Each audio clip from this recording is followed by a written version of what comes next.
సంచారపూతాని దిగంతరాణి.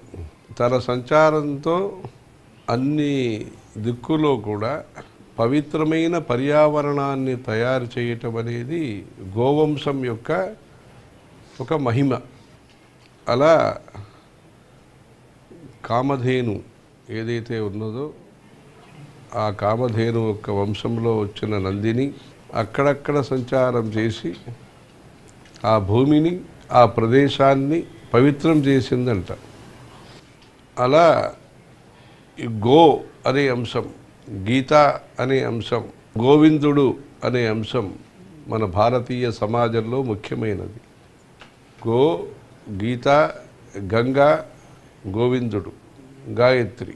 Go అనేది మన భారతీయ సమాజంలో ఒక భక్తికి, ఒక సదాచారానికి, ఒక పుష్టికి, ఒక పవిత్రతకు ఆధారంగా అభిమానంగా మనం వ్యవహరిస్తున్నాము. ఆ గోదేవతలో అన్ని దేవతలు, ఈ ఆవులో అన్ని దేవతలు నివాసం చేస్తారు. కొమ్ములో వీరు, కాల్లో వీరు, ఉదరంలో అలా చెప్పి మొత్తంగా ఈ కామధేను స్వరూపంగా ఉండేది మన కోరికల్ని నెరవేర్చి మనకు సత్సంతానం ఇవన్నీ కూడా ఐశ్వర్యం వీటిని కలిగించే పవిత్ర భావనతో పూజించే లక్ష్మీ కటాక్షాన్ని అందించే కామధేనుగా ఉండేది ఆవు. ఈ గోపూజ చేసి దిలీప మహారాజు సుదక్షిణ అని ఆ దంపతులు పత్ని సుదక్షిణే త్యాసీత్ అధ్వరస్యేవ దక్షిణ అని ఆ వశిష్ఠ మహర్షి ఆదేశించి ప్రస్థితాయాం ప్రతిష్ఠేతాః స్థితాయాం స్థితిమాచరేః నిషణ్ణాయాం నిషీదాస్యాం పీతాంభసి పిబేరపః అని అది నుంచున్నప్పుడు నుంచోవాలి, అది నడిచినప్పుడు నడవాలి, అది ఒక చోట్లో ఉన్నప్పుడు అక్కడే ఉండాలని చెప్పి ఆయన ఆదేశించి 21 రోజు ఒక మహారాజు గోసేవ చేసి సప్తవ్యతీయు త్రిగుణాని తస్య దినాని దీనోద్ధరణోచితస్య అని చెప్పి ఆ దిలీప మహారాజు కామధేనుకి సేవ చేశారు. ఆ కామధేనుకి సేవ చేసినప్పుడు ఒకరోజు ఒక ఆశ్చర్యమైన సంఘటన. ఒక కొండ పర్వతానికి, కొండ ప్రదేశానికి వెళ్తున్నారు. అక్కడ ఒక సింహము కనిపించింది. సింహం కనిపించి ఆవుని తినేదానికి, అలా హింసించేదానికి, అలా ఒక దృశ్యం. అప్పుడు ఆ సందర్భంలో ఆ దిలీప మహారాజు ఈ ఆవుని నువ్వు వదిలిపెట్టు, ఇది నాది కాదు అంటే ఆవుని నువ్వు హింసించకూడదు ఒకటి. రెండోది గురువు గారి యొక్క సొమ్ము ఇది. ఆ గురువు గారిని సొమ్ముని అది కష్టంలో ఉండేదాన్ని సహించుకుని నన్ను కాపాడుకోవటం నాది ముఖ్యం కాదు, నన్నే నీకు ఇస్తాను, నువ్వు ఆవుని వదిలేసేయి అని చెప్పారు. అలాంటి గొప్ప చరిత్రం కలిగిన దేశము ఈ దేశము. అప్పుడు ఆశ్చర్యం ఏమైందంటే తననే ఇచ్చేస్తామని ఆయన వంగినప్పుడు పుష్పవృష్టి వచ్చింది. దేవతలు పూలు వర్షించారు. ఇతరుల యొక్క సొమ్ముకి ఆశపడకూడదనేది, ఇతరుల యొక్క సొమ్మైనా మనం భద్రంగా కాపాడాలనేది, ఆవుని కాపాడాలనేది, ఒక శాసకుడు ఎంత ఇమాందారిగా ముఖ్యంగా ప్రవర్తిస్తారనేది. తర్వాత ఈ ఆవు చెప్పింది మాయాం మయోద్భావ్య పరీక్షితోసి అని చెప్పింది.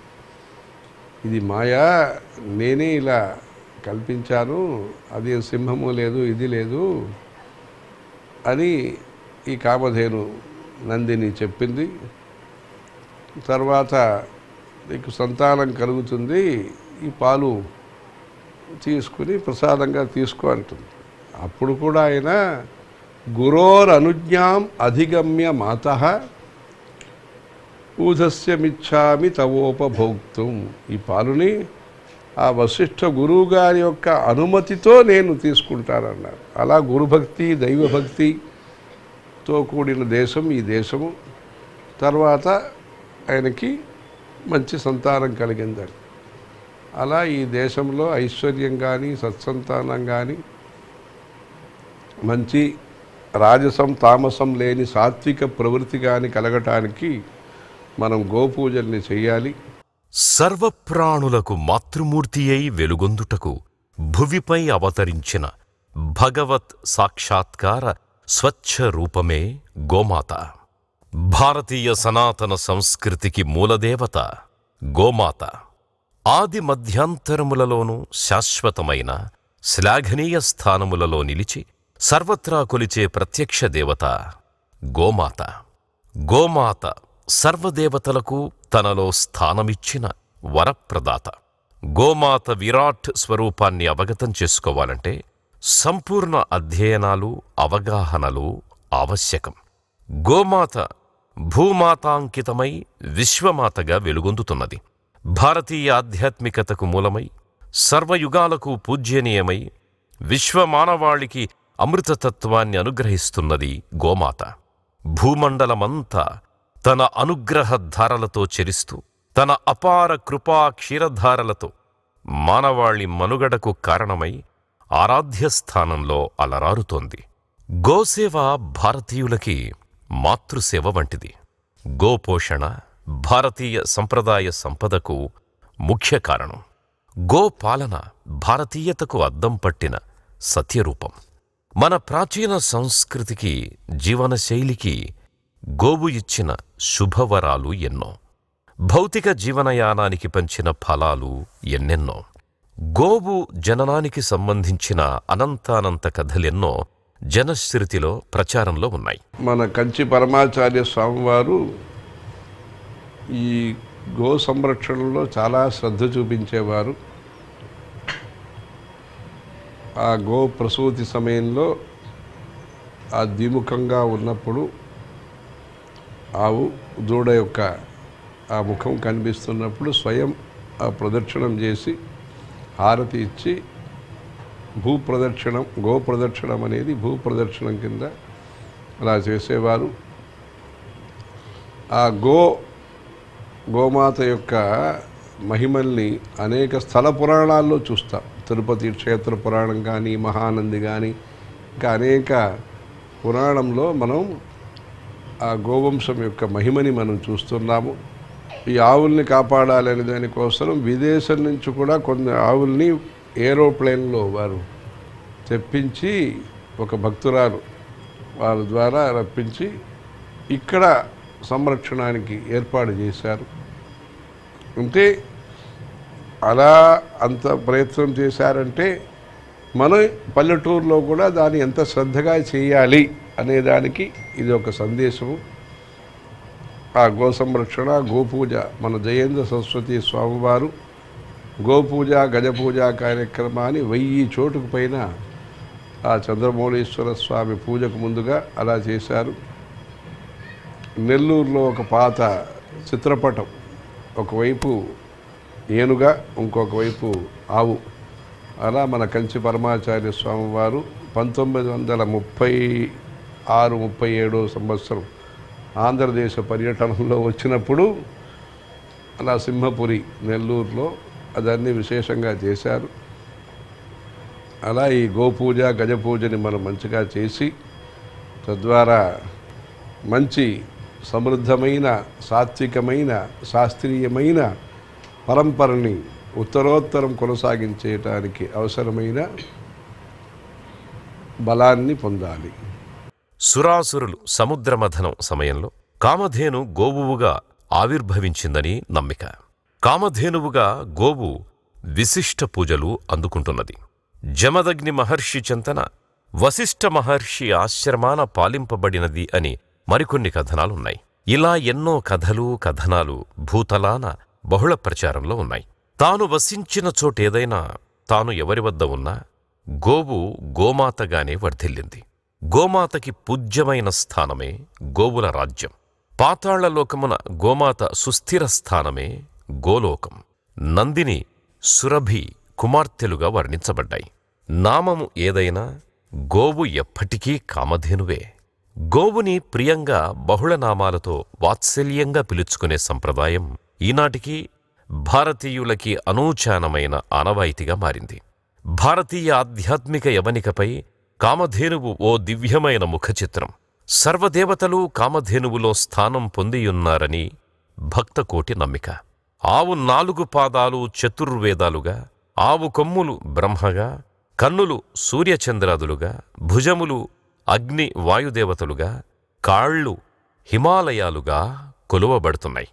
సురాసురులు సాగరమథనం చేసినప్పుడు ఉద్భవించిన గోవుని బ్రహ్మదేవుడు సప్త ఋషులకు కానుకనిచ్చినట్లు వారు తమ సదాచారాల కోసం అవసరమైన పాలు, వెన్న, నెయ్యిలను హోమాదులకు వినియోగించుకునేలా అనుగ్రహించారు. అలాగే హరివంశం, మహాభారతం, మత్స్యపురాణం, విష్ణుపురాణాలు, రామాయణాది ఎన్నో సద్గ్రంథాలలో ఆవు జననం గురించి, మహిమల గురించి ఎన్నో కథలు, విశిష్ట సంఘటనలు ప్రచారంలో ఉన్నాయి. శ్రీకృష్ణ పరమాత్ముడు గోపాలకుడై ఆ తల్లి సేవలో తరించడమే కాదు, రాధాదేవి సమేతుడై ఉన్న సమయంలో తన శరీర వామభాగం నుండి సురభి అనే ఆవును సృష్టించగా ఆ ఆవుకు మనోరథ అనే ఆవు ఉద్భవించింది. ఆ చిన్నారి మనోరథ తల్లి నుంచి క్షీరాన్ని గ్రహించే సమయాన ఆ పాలు ఒలికి క్షీరసాగరమై విశ్వమే క్షీరమయమయ్యింది. అసంఖ్యాక ఆవులు అలా జనించడానికి కారణమయ్యింది అని జనశ్రుతి. నాడు శ్రీకృష్ణుడు సురభిని పూజించి తన గోపబాలలకు నేటికి అఖండ భక్తజనావళికి ఆదర్శంగా నిలిచాడు. శ్రీకృష్ణుడు గోమాతపై కురిపించిన అవ్యాజమైన ప్రేమతో గోపాలకృష్ణుడైనాడు. ఆ గో అనేది ఒక ధర్మము, ఒక భక్తి, ఒక సదాచారము, ఒక విజ్ఞానం, ఒక విజ్ఞానము, ఒక విశ్వాసము, ఒక వికాసం. గో అనేది అది కృషి సేద్యంలో అది ఒక వికాసం, ధర్మంలో అది ఒక విశ్వాసం, సామాజిక ఆర్థిక స్తోమతలో అది ఒక వివేకం, అలా ప్రకృతి పరిరక్షణలో అది ఒక వివేకం. అందుకని గోవంశాన్ని మనం కాపాడటం అనేది వివేకం, విశ్వాసం, విజ్ఞానం, వికాసానికి అది ఒక ఉదాహరణ. దీంట్లో ఆ పంచగవ్యమని ఏదైతే ఉంటుందో, యత్వగస్థిగతం పాపం దేహే తిష్టతి మామకే ప్రాశనాద్ పంచగవ్యస్య దహత్యగ్నిరివేంధనం. ఎలా కట్టల్ని నిప్పు కాల్చేస్తుందో అలా ఎనుముల వరకు ఉండే దోషాలు ఏదైతే ఉన్నాయో ఈ దోషాలన్నీ కూడా, కష్టాలన్నింటినీ కూడా అది నశింపజేసి మంచి ఆరోగ్యాన్ని, మంచి పవిత్రతని కలిగిస్తుంది పంచగవ్యం అని చెప్పి ఏ పూజా సందర్భమైనా, ఏ మంచి ఆధ్యాత్మిక కార్యక్రమమైనా ఈ పంచగవ్య సేవనం అనేది చాలా ముఖ్యంగా భావిస్తారు. మన జయంత్ సరస్వతి స్వామివారు ఈ పంచగవ్యాన్ని బాగా ప్రచారం చేసి అలా ప్రోత్సహించేవారు. తిరుమల తిరుపతి దేవస్థానం తరఫున పెద్ద ఎత్తున ఈ గోవంశ సంరక్షణం కోసరము గోశాలలు, ఇంకా దానికోసరం సహాయ సహకారాలు ఇవన్నీ చేస్తున్నారు. గోశాల కొండపైన కూడా గోశాల, గజశాల పెట్టారు. ఇవన్నీ కూడా చాలా మంచి విశేషం. ఆ స్థల పురాణంతో, వెంకటాచల మహాత్మ్యంతో కూడిన ఈ పవిత్ర కార్యక్రమాన్ని ముందుకు తీసుకెళ్తున్నారు. చాలా దాంట్లో ఈ దేశీ ఆవుల్ని కూడా ప్రత్యేక శ్రద్ధ చూపించి దాన్ని సంరక్షణ చేయటంలో సహాయ సహకారం చేస్తున్నారు. అది కూడా మహత్తరమైన మన గురు పరంపర వారికి స్వామివారికి నచ్చిన విషయము. శ్రీవారికి మంచి సేవా కార్యక్రమం అది. భారతీయులు నిర్వహించే ఎన్నో పుణ్యకార్యాలలో గోమాత సమున్నత స్థానం పొందింది. భారతదేశాన ప్రజలు నూతన గృహప్రవేశము గోమాతచే ప్రారంభించడం ఆనవాయితీగా వస్తోంది. పరా అపర కర్మలలో గోదానానికి విశిష్ట స్థానముంది. మనుషులు జీవించియున్న సమయంలోనే కాదు, మరణానంతరం కూడా ఆత్మ చేసే నరక ప్రయాణంలో చీము నెత్తురు అశుద్ధాలతో కూడిన వైతరణి నదిని అవలీలగా దాటడానికి గోదానము గోపూజయే శరణ్యమని గరుడ పురాణం సైతం చెబుతోంది. శ్రీవెంకటేశ్వర స్వామి స్వర్ణముఖి నదీ తీరవాసుడై అరుదెంచిన వేళ బ్రహ్మదేవుడు ఆవుగా, పరమేశ్వరుడు దూడగా అవతరించి, శ్రీనివాసుడు శేషాచలవాసుడిగా అవధరించే శుభతరుణాన పాలిచ్చి పోషించిన దృష్టాంతం శ్రీవెంకటాచల మహత్యంలో ప్రముఖ ప్రసక్తి. ఆవు ఇంటి ముందుంటే దోషాలు పోతాయి, కష్టాలు రావు, సమస్యలు తీరుతాయి, జాతక దోషాలు అరిస్తాయి, సంపదలు కలుగుతాయి, శుభాలు జరుగుతాయి, కార్యవిజయం సిద్ధిస్తుంది, సత్సంతానం సిద్ధిస్తుంది, భోగభాగ్యాలు వరిస్తాయి. జై మాత, వందే గోమాతరం. విశేషంగా గోపూజ ఫలితంగా సుప్రభాతం అంటాం. సుప్రభాతం అంటే సుప్రభాతం, మంచిది వినాలి, మంచిది చూడాలి ఉదయం. అలా భగవంతుని సన్నిధిలో కూడా మొదటి దృశ్యంగా అది గోపూజ అనే ఒక పద్ధతిని మన సాంప్రదాయంలో ఏర్పాటు చేశారు. అలా ఈ గోపూజలు దివ్యక్షేత్రాల్లో అన్నిట్లో జరుగుతాయి. ఈ గోపూజ గజపూజ ద్వారా అందరికీ లక్ష్మీ కటాక్షము, భక్తి, సదాచారంలో ఆసక్తి పెరిగి ఈ గోకులాష్టమి రోజు ఆ కృష్ణ పరమాత్మ ఆవుల్ని రక్షించి పోషించి గోలోకం ఏదైతే ఉంటుందో ఈ ఆవుల ద్వారా సంపద మంచి సందేశాన్ని ఇచ్చారు. గోవర్ధన గిరిధారి అని చెప్పి ఒక అంగుష్టితో పెద్ద కొండని ఆయన ధరించి, గోవర్ధన పర్వతాన్ని ధరించి ఆవుల్ని కాపాడారు. అలా ఆవుల్ని కాపాడటం అనేది, తద్వారా లోకానికి సుఖం శాంతి కలిగించటం అనేది చాలా ముఖ్యము.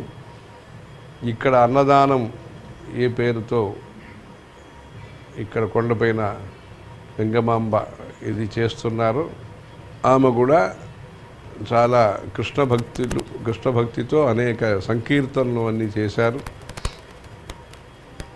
అలా కృష్ణ భక్తిని ఆ భాగవతం చదివి అందరూ కూడా లీలా మానుష విగ్రహాయ నమః, జగద్గురువైన కృష్ణ పరమాత్మ యొక్క సందేశాన్ని విని గో సంరక్షణ చేస్తూ భూ సంరక్షణం చేసి అందరికీ మంచి ఆలోచనలు, మంచి భావనలు కలగాలని వసుదేవ సుతం దేవం కంస చాణూర మర్దనం దేవకీ పరమానందం కృష్ణం వందే జగద్గురు అని కృష్ణ పరమాత్మని ప్రార్థిస్తున్నాము. హర హర శంకర, జయ జయ శంకర.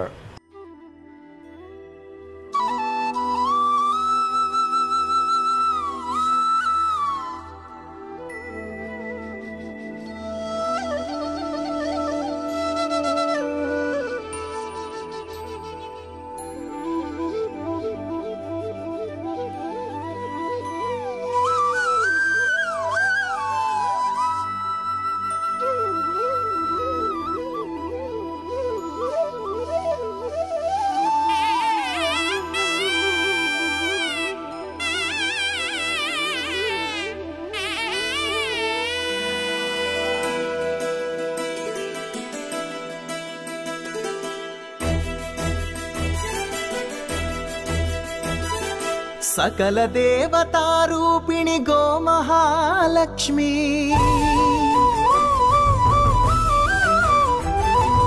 సుఖశాంతులు కలిగించే అమృత కరుణాక్షి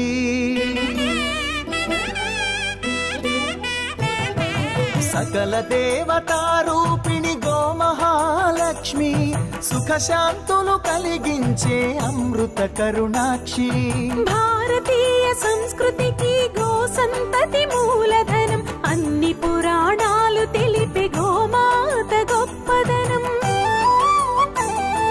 జగతిలోనే గోమాతది ప్రథమ స్థానం అని చాటెను తిరుమల తిరుపతి దేవస్థానం జేజేలు పలికేము గోమాత సిరులిచ్చి వరమిచ్చే గోమాత కరుణించి కాపాడి గోమాత ఇలవేల్పు వైతివే గోమాత సకల దేవతారూపిణి గోమహాలక్ష్మి సుఖశాంతులు కలిగించే అమృత కరుణాక్షి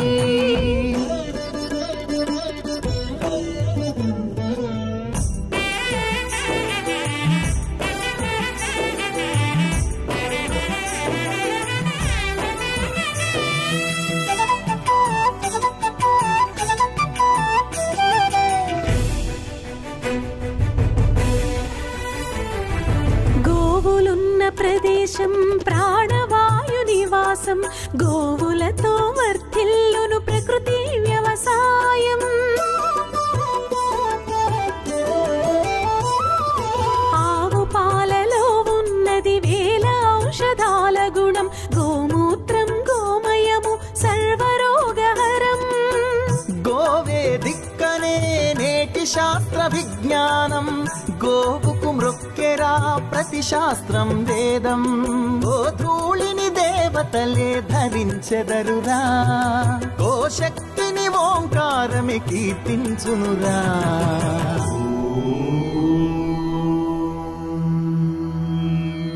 జేజేలు పలికేము గోమాత సిరులిచ్చి వరమిచ్చే గోమాత కరుణించి కాపాడి గోమాత ఇలవేల్పు వైతివే గోమాత జగతిలోనే గోమాతది ప్రథమ స్థానం అని చాటెను తిరుమల తిరుపతి దేవస్థానం గోమాత